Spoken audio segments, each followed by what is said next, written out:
from Fox Business Network. Thank you very much, Trish. Good to see you. You bet, Doug. Good to see you. President Obama is participating in his final G20 summit over the weekend in China, and it is the American relationship with the world's most populous country that will be the U.S. leader's focus. Correspondent Kevin Corke is traveling with the president and reports tonight from Hangzhou, China. It was supposed to represent a global gathering of the world's leading economies, a showcase for China's emergence as a world power, even President Obama's valedictory tour of the Asia-Pacific region. But this year's G20 summit in Hangzhou, China, may well most be remembered for what was not on the official agenda at the meetings. The Chinese have scrubbed the agenda of anything controversial, South China Sea, cyber, North Korea, you name it.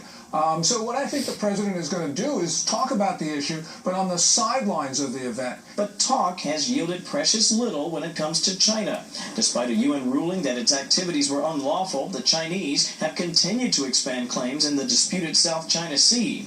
What began with the construction of artificial islands in the Spratly Chain has now grown to include the contested Scarborough Shoal. We will have a candid exchange about areas where we have significant differences, issues like human rights, cyber, and maritime issues. That was the president back in March, and little has changed since. Experts say his tone won't likely change much here at the G20, but they do believe a newly forged relationship between the U.S. and India may give Washington the upper hand long after the president has left office. The Chinese are apoplectic about this, and this is a real indication that both New Delhi and Washington are going to work very closely on the South China Sea. We see this trip as really bringing together a number of the president's top priorities really for the last 7.5 years. Priorities including the ongoing fight against Chinese cyber intrusions. The leaders for both countries agreed to avoid economic cyber espionage in September last year.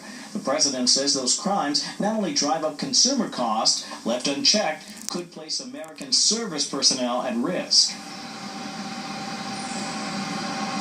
Doug, that's because often economic espionage is really just military espionage by any other name. And let me give you a very quick example of that. Drone technology. Yes, there are commercial and military applications for drones. And let's say a country is stealing proprietary intelligence on commercial drone delivery systems. Certainly that could have a military implication as well. And that's just one quick example. Doug? Kevin Corke in Hangzhou, China tonight. Thank you, Kevin. Officials in England are joining counterparts